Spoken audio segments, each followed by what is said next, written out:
45 years, 0 name changes, new offices, more staff, improved technology to better serve you. Education, services, investments. Think real estate, think Marshall Reddick. Brokerage, property management, private lending, creating financial independence through real estate since 1979.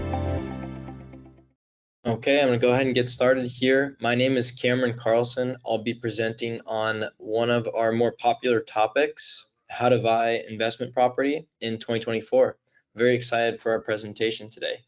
And I know that some of you may have joined us on a presentation before, and for others, maybe this is your first time, but a little about Marshall Reddick. We've been around since '79, and essentially we are a one-stop shop for real estate. First, we're a real estate brokerage. Whether you're looking to buy and sell your primary residence or investment property, we're here to assist with that. Second is we're a full service property manager. We'll talk about the importance of property manager later in our presentation. And then third and fourth, kind of combined together, but also separate, is we're a private money lender. So for some people that are looking to get financing and they can't qualify for conventional, maybe they're tapped out on conventional loans, or they own a property through an LLC, or they're buying through an LLC, then they're probably going to need private money lending. And we offer those options, as well as you can invest into those mortgages with investors. So if that's an investor doing fix and flip or new construction renovation, you can own the deed, or you basically, in the same way you collect rent, you would collect an interest payment. And then a part of that is you can join the investment fund, or as a fund of capital or pool of capital together, we'll invest into those mortgages. And a little about me. So I'm a licensed realtor here in Orange County. I got my bachelor's of business admin from Vanguard University in Costa Mesa. So I'm a local here in OC in our Newport office. I have a background in accounting. I started in real estate accounting, and then I had a privilege at Marshall Reddick to work in the underwriting department. When I mentioned those loans, I used to underwrite those loans for our borrowers, as well as I worked in property management. So I got an understanding of every aspect of real estate prior to being an agent and advisor for sales. And I've done real estate transactions in 9 states now. I also own real estate in Orange County, as well as I'm an active mortgage fund investor. And I think a big part of that is here at Marshall Reddick, we don't just talk about things, we actually practice what we preach. And before we even dive into our presentation, I wanted to give a quick OC market update. And this was just released a couple days ago, so we have more accurate data. Essentially, what we're seeing here in Orange County is properties are starting to sit on the market a little bit longer, almost 20 days more than they were beginning of May. And so as we approach July, we're seeing more days on market, and 2 reasons or 2 factors go into that. Number one is prices might be overpriced. So homes are going to be overpriced. And then 2 is there's more supply without enough demand. And as you see in all the other years here, 21, 22, 23, this is kind of what we can expect as we approach July. You'll see the days on market trend upwards. And that's just because of the time of year it is. Everyone's going back into school, and not as many buyers in this current market. And to kind of give a number to it compared to where we were last year, you can see the increased inventory doesn't match the level of demand, where overall our inventory is up about 34% since last year, but our demand is only up 1%. And to put that into numbers, the amount of additional properties we have listed for sale compared to this time last year is about an additional 767 versus the amount of properties we have under contract, which is only 13 more than last year. So we have a lot of additional properties sitting on the market right now. And that's a little bit about the Orange County market. So some topics we're going to cover today. First, we're going to start by talking about how to set your investment criteria. And then now we're going to go, or after that, we're going to go into conducting your proper due diligence, as well as discussing the ins and outs of property management, why it's important, what does Marshall Reddick management look like. Let's talk about the locations that provide the best returns. We'll go over some property picks and examples too. That way you can actually see the numbers. and that'll kind of be a part of our calculations and formulas determining our returns or our ROI. And finally, we're going to talk about leveraging or financing options. So where do we start? Where do we begin? Well, typically you'd start with an advisor, or you'd start on an initial consultation with someone like myself. This is where we start at a high level and we work our way down. We're going to start by asking, well, why are you investing in real estate? You can invest in stocks, bonds, CD, you can invest anywhere. Why real estate? What are your goals? Are you looking for cash flow? Are you looking for appreciation? Is this long-term, short-term? Help us understand. And that's where we kind of move into how we can accomplish those goals by evaluating our options. Is this going to be one property? Are we spreading it out? Are we spreading markets? And then when do you want to own your next investment property? After that is, how many do you want to own? Do you have a goal of a certain amount of properties to own each year? And now we're going to go into setting your criteria. And next is criteria based on those first couple questions that we answer. And then where are the markets that are going to meet those criterias? And finally, who are we going to be introduced to? So we'll start here in a consultation, depending on what market. Let's say we like Florida or we like Texas.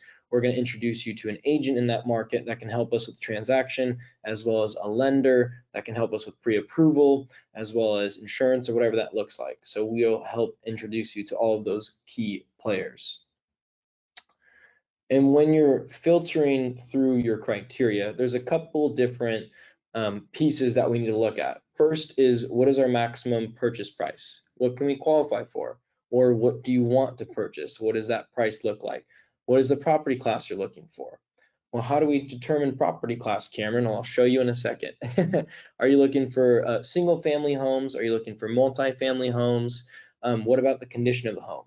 Are you wanting something that's a little bit of a fixer-upper, or are you going to add value to it? Or do you want a turnkey home that's move-in ready, or maybe new construction? And then last is just the details of the property. Are you looking for something that's smaller? Are you looking for a 3-bed, 2-bath, 2-story? Do you have a preference? Does that matter? Once we gather those, we can kind of shift into the market. And so as we move forward, when we're setting our investment criteria, it depends on the investor. So are you looking for instant cash flow, right? If you're looking for cash flow, you're probably looking more towards a C-class property. C-class property are usually known for having a higher cash flow up front, where if you're looking for long-term wealth or long-term appreciation, you're probably looking for an A-class property. I like to think C cash flow, A appreciation, and then B a little bit of both. That doesn't mean you can't cash flow in the A class. It's just not as easy as purchasing a lower class property. Now, obviously, you're going to have more maintenance and vacancy when going with C class, but that still depends on what you're okay with. And that goes into risk tolerance. Are you okay with potentially a little more risk, or do you want to go with a newer, safer asset? Are you looking to have a certain amount of properties by the time you retire?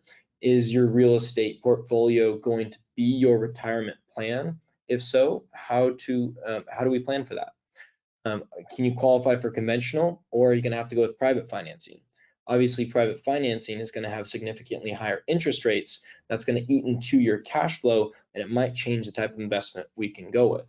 And what do you qualify for? What can you afford, and how much experience do you have? And so when determining what property fits in what property class, we first start by looking at the median home price in a metropolitan statistical area. And this is based on national data. And when you're looking at the property class, let's make it very simple. Let's say the median home price right there at 100% is $1 million. Say we're in Orange County and it's about $1 million. Any property that is between $1 million and $1.3 million is going to be an A-class property. Any property that's worth between $1 million and $800,000 is going to be a B-class property, and then so on and so forth with the percentages. That's for single families. When you go into the per unit cost for duplexes, multifamily, it starts to tick down a little bit. So instead of obviously a duplex where each unit costs $1 million, now it's probably going to have a duplex where each unit costs $900,000. So between $900,000 and $700,000 is an A class. And why are property classes important? Well, your property class is not only going to determine your cash flow and appreciation, but also the kind of tenant you have. When you're looking at luxury class properties or A-class properties, you're looking at high-level business executives, maybe a professional white-collar worker, someone that's probably owned a home or aspires to own a home. And likely we see that they're going to take better care of your home, and there might be less maintenance and vacancy over time. Versus when you're going towards that C class, it's probably going to be more of your hourly employee, maybe college students or your blue collar workers, lower level income tenants. And so that also is an important factor when you're talking about your risk tolerance and the kind of investment you want to buy. And so when we talk about maintenance and vacancy, how are they different? Well, we like to average this out. Because we've been around since 79, we've had a lot of time to collect data. And we find that A-class properties over time have about an 8% average maintenance and 8% average vacancy cost. This cost is, I would call it monthly cost. And then when you move up to B class and C class, that increases. And then you can also increase it when you're looking at multifamily. And so when we conceptualize this, what does 8% vacancy actually look like? Well, essentially it's 1 month. Let's say a tenant moves out and we've got to do a quick unit turn. Maybe that takes a week or so. And then we have to list on the market for rent. And then we have to lease it and have a tenant move in a week later. And all of that time takes about 29 days. Well, that's where you get about 8% vacancy for the year. And we find that number to tick up as we lower the property class. Everything I said can be found on our property rating ebook. You guys are more than welcome to go on our website, check it out. You can email me or text me and I'll send it to you in a follow-up, but it's just marshallreddick.com/ebook. Now I know I said a lot there. I'll take a quick second if you guys want to just type any questions that you have or notes.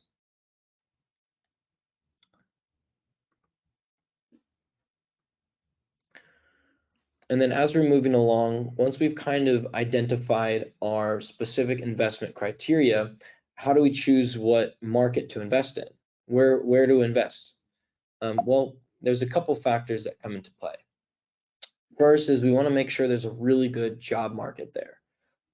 We want to make sure that they have a low unemployment rate, a lot of economic diversity. Maybe there's multiple markets instead of just saying there's IT, and if the IT industry goes down, the whole market goes down. Maybe you're finding government jobs, you have colleges, you have medical jobs, you have military, whatever that looks like. Everything's in one place, so you have a good diversity of different jobs. We want to see a low vacancy rate.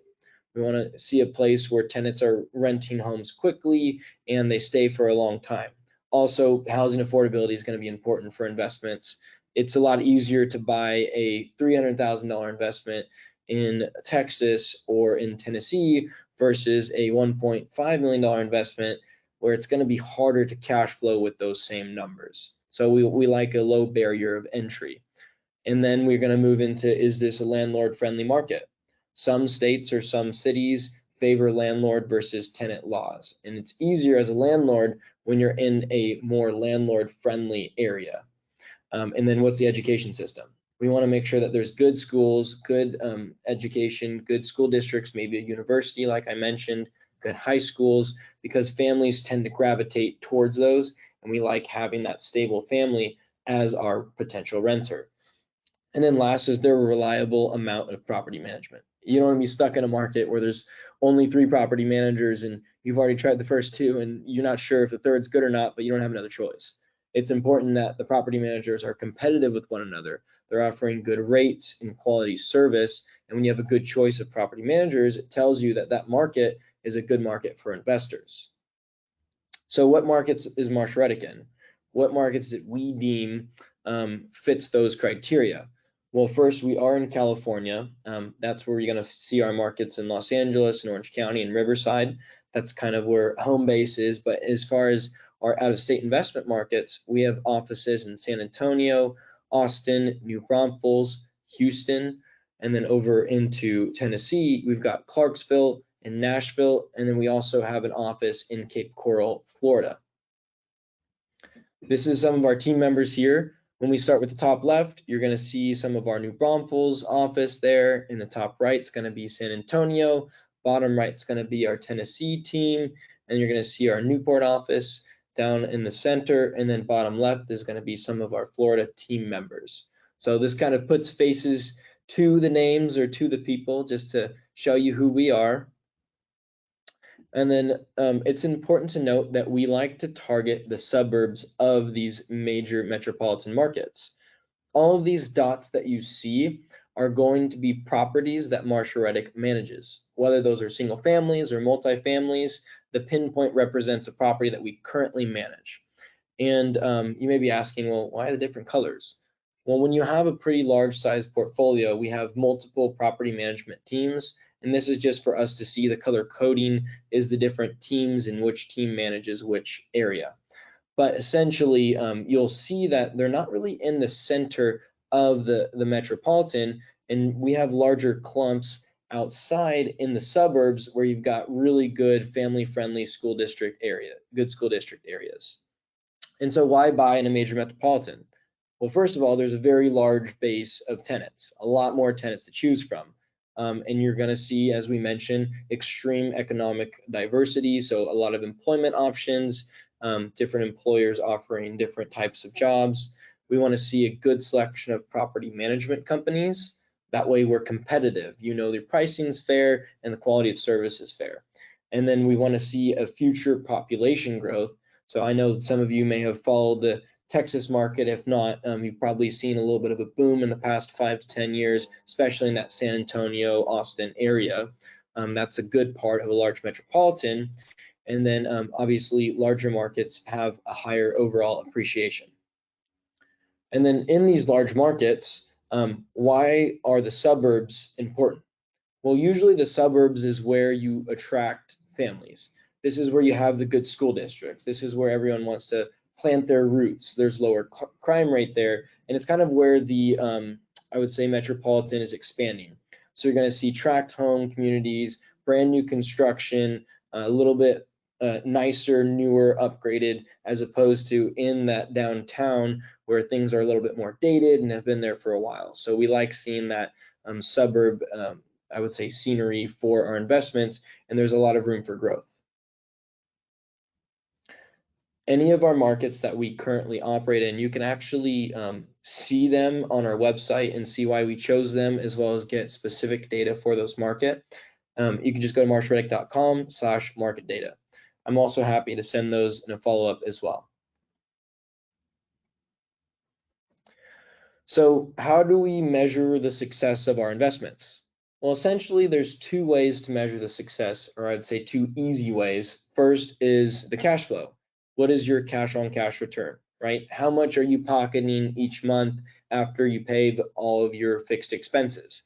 Second is your appreciation, or your overall return on your investment. If you're holding a property for 15 years, how much appreciation does it have? How much return do you have? Those are 2 ways to measure the success of your investment. And let's take a look at an example. So when we're looking at the San Antonio market, we see that the average appreciation trend is about 5.19% over the past 30 years. And that's important to take into account because we don't want to just look at the past 5 years of market and use that for our projected return on investment. Instead, we take a look at the highs and lows of the market. In general, in Texas, we see that there's not too many lows. It's a steady high, but overall, it's about 5.19%. And so now we're going to take a look at a property pick. So this here is a 4-plex option. And right off the bat, you might see a couple different things that stand out to you. First is you see closing costs have been reduced. That's because I know on this one specifically, the builder has elected to pay down 2% towards closing costs to lower your cost when purchasing. Second is you'll see that it has a 4.25 interest rate, which is really incredible because they're paying a forward commitment up front for investors to make it easier to cash flow. A 4.25 versus a 7.25 rate are drastically different in terms of cash flow. And so your total monthly, or your total gross net is about 6,100. And then after your fixed expenses, you're going to come out closer to around 664. And then when we talked about those variable expenses, that doesn't mean they're going to automatically happen. Obviously, buying a brand new home, you're probably not going to see a ton of maintenance the first couple years, but we like to say factor in maintenance just in case. Maybe your water heater goes out in 4 or 5 or 6 or 7 years from now, and it might cost $1,000. Then you can kind of average that out. So something to account for is the potential for maintenance and vacancy. That's why we have the variable expenses there. But your actual cash flow will be about 664 a month on this specific example. And then taking it a little bit further is, given the appreciation trend, your actual return on investment, holding it after 15 years, will be close to about 20% average ROI each year. Moving forward, here is basically half the doors. This is a duplex, and this is a different, obviously a different community here. This is a San Antonio duplex that we're looking at, and this one's a little lower purchase price, and it's going to have similar in the sense that it's got a rate buy down, but this is a 5 1/4 instead of a 4 1/4, and there is no buy down on the closing costs. So what you're looking at here is a $565 purchase price with a 30% down, and 30% is recommended for the down payment, especially if you're looking to cash flow with today's interest rates. And we'll talk about rate rebound programs too later in the financing section. But essentially your cash flow is $257 a month. And your annual ROI after a 15-year hold is going to be about 17.77 based on our numbers. And here you obviously see that we factor in your mortgage, your taxes, your insurance, your management, and your HOA fee. It's important to have those all included when you're looking at your fixed expenses. And it's a little blurry here, but when we're talking about forward commitment, well, what does that mean? Essentially, there's an option with builders where they can partner up with lenders before you even are introduced to the lender to say, hey, we'll offer your clients a special buy down and we'll pay that up front. All your clients have to do is pay X amount. So for the 5 1/4 rate, you'll see that that buy down is about 1.70 buyer paid points. If you want to take it a step further and go to a 4.75 rate, you're going to have to buy down about 3.55 buyer paid points, but that's significantly lower than you would starting up front if you didn't have that buy down. And I believe on the fourplex, it's not as many points as you see here. I think it's mostly paid for by the builder.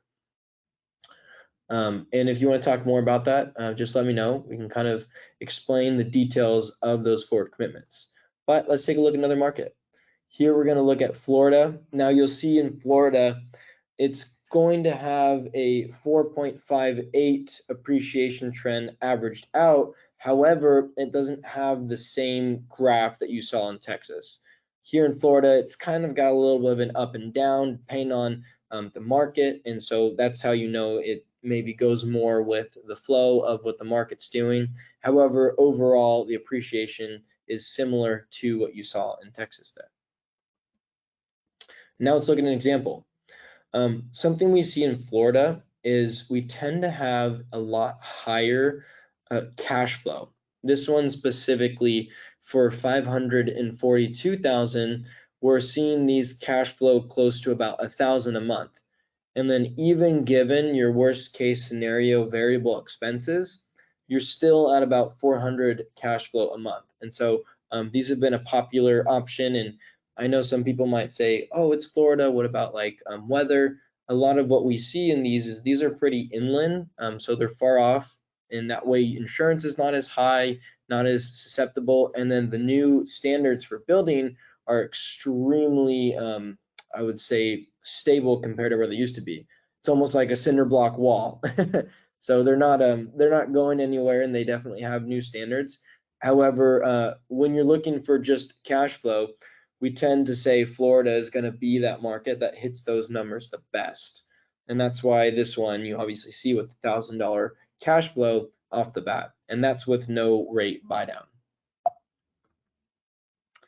Now let's take a look at Tennessee. So Clarksville, Tennessee is a suburb of Nashville. It's an interesting market, especially in the sense of 2023 during the recession. We saw a 22% appreciation increase, which was awesome. So we're at about almost a 3.5 increase in Clarksville. And it's definitely a market that we're seeing as a mini boom market. It's just starting to take off over time, and slowly in the past several years, more and more so. And so there's a big rush to Clarksville with a lot of people moving there, living there. They like the school districts since it has a lot of good school districts there. And it's only about 45 minutes outside of Nashville. So for those of you in Orange County, it's like working in downtown LA and living in a nice family-friendly area of Orange County. That's kind of how people treat the Clarksville to Nashville market. And so in Clarksville, I have two examples today. One's a new construction and one's more of a Nashville property. That's a standard sale. It's not new construction. But here on this one, we do have an interest rate buy down. This one's a 4.75, and that allows us to bring a cash flow of around $340 a month. However, you'll see the purchase prices in Clarksville are significantly lower. So this property is $320. Meaning that at 30% down and closing costs, you're looking at about $110. And those closing costs include the rate buy down buyer paid points. And so this is a pretty accurate representation. We've sold several of these in the past couple months, but these are a pretty good option right now just because of the rate buy down option that is offered by the builder. Now here we're going to look at a Nashville property. So it's just outside of Nashville, I should say. And this one is a standard sale, so it's not like new construction, but you'll see the appreciation in Nashville itself is a lot higher, even higher so than Clarksville, and that's closer to about 5%. This property brings in $2,750 in gross monthly rent, and its expenses are about $2,370. So your cash flow here is just under $400 a month. And then your ROI, because of the high appreciation market, is going to be a little bit closer to 20%.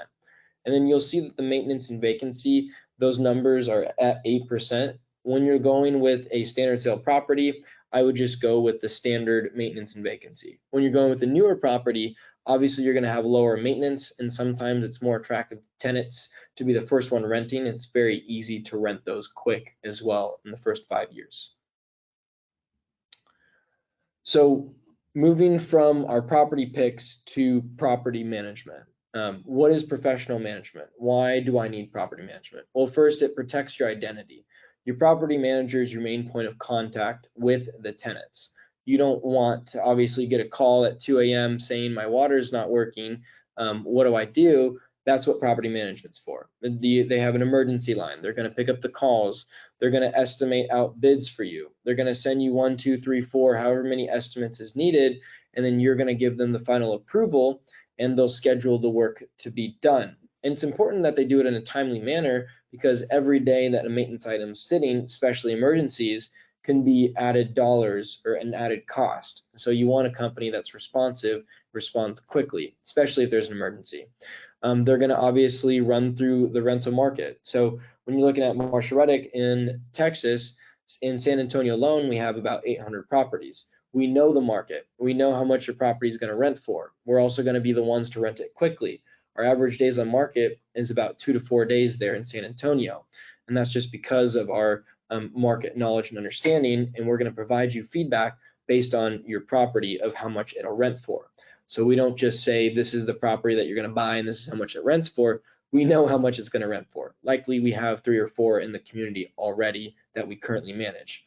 We're going to advertise and show your property professionally. So it's going to be high resolution, wide angle photos, put it on the biggest marketing platforms, Hotpad, Zillow, Rent.com, whatever those might be. And then they're going to tour your potential tenants through the home. So it's not just like letting them see it themselves. We want to walk and get to know them, understand, are they gonna fit in this property? Does it work for them? How many pets do they have? Do they meet our requirements? Can we screen them properly? Does their income match? Those are all important factors when choosing a tenant for your home, and then we'll give you a general description and let you decide the final tenant. And then last is we want to sign a lease, of course, when it comes to renting. They're going to sign a lease agreement for 12 months, and we're going to renew it every 12 months. And when we renew, that's when we do an inspection. That's when we're going to increase the rent, and we're going to provide you accurate comps at that time too. We see this as essentially a investment asset, and we treat it as so. So there's no emotions attached to it. There's just data. We want to make sure that your property is at market value.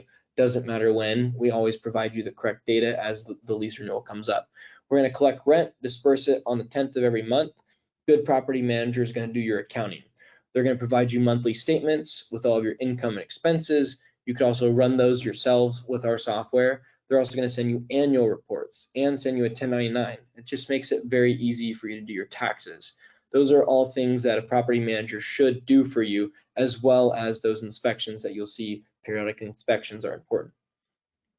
So Marshall Reddick's management philosophy.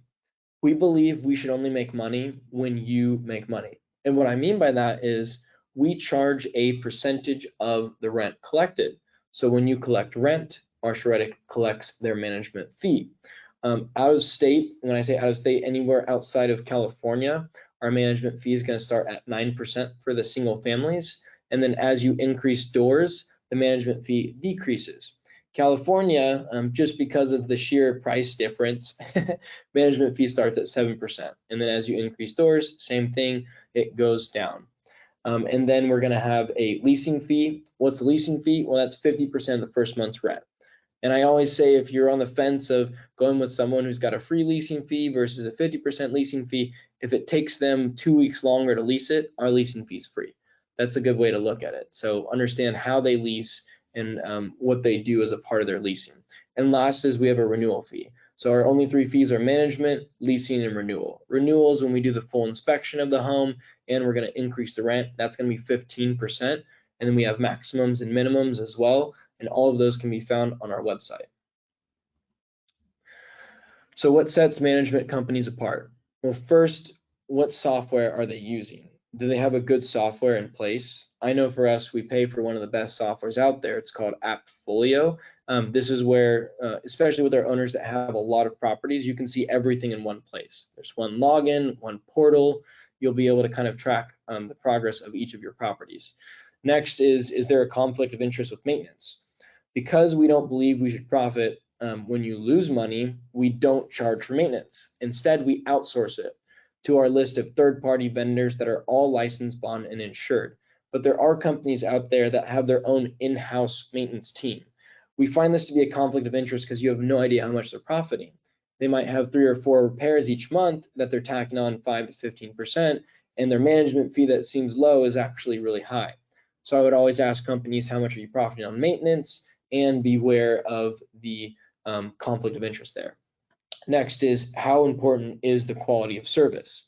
You might find a realtor out there who's going to manage your home for very little. However, they're not actually going to be managing it. They might just take a couple phone calls here and there. So you're paying for the service that you want. So choose the service you want as opposed to just the cost you want.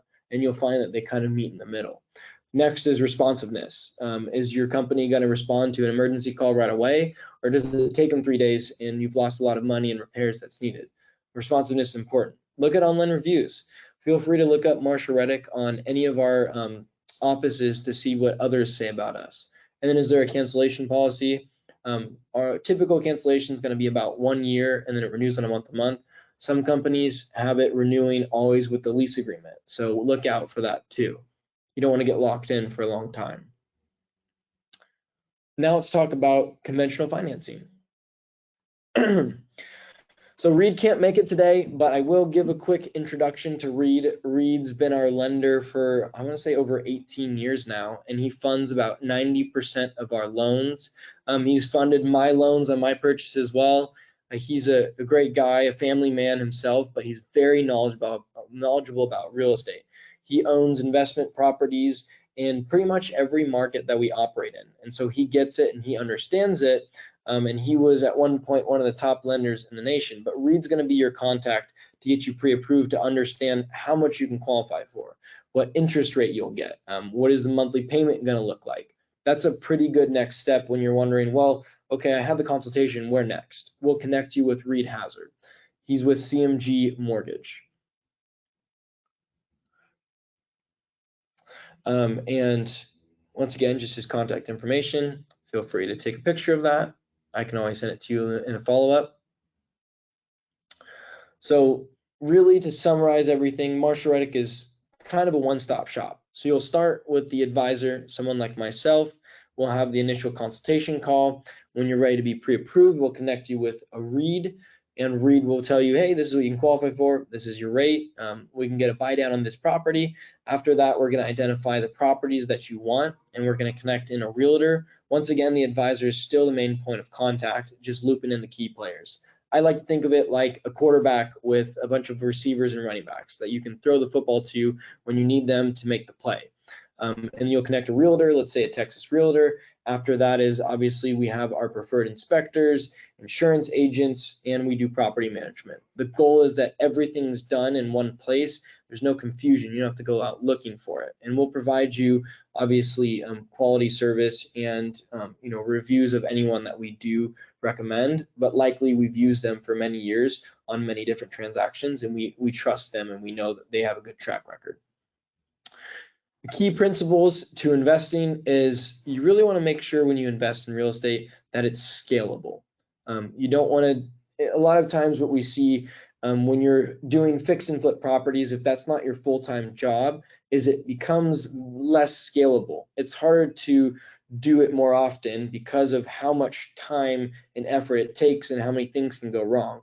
And so oftentimes, if you want to be a scalable process, maybe you buy a little bit more turnkey properties or newer properties or something that's not as much time consuming, so our investors can focus on their income and we can assist with the real estate investment side.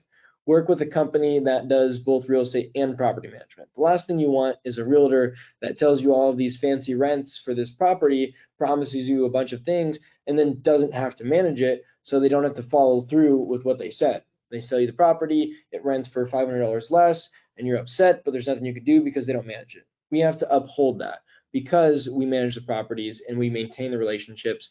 One, we know what they're going to rent for, but two, we have to follow through with what we say, and that's important to know.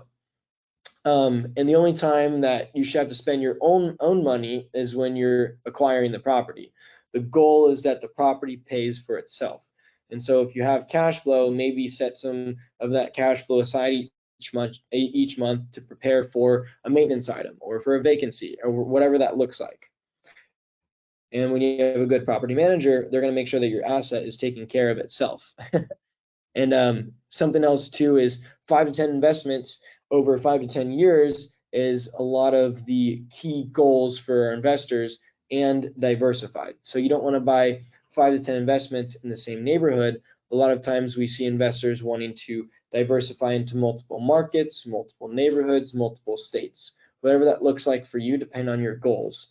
And we want to obviously protect your asset. That's why you have property management and insurance in place. And we only want to sell properties in neighborhoods that you would feel comfortable walking your dog in at night. That's important. We're going to walk the neighborhoods for you.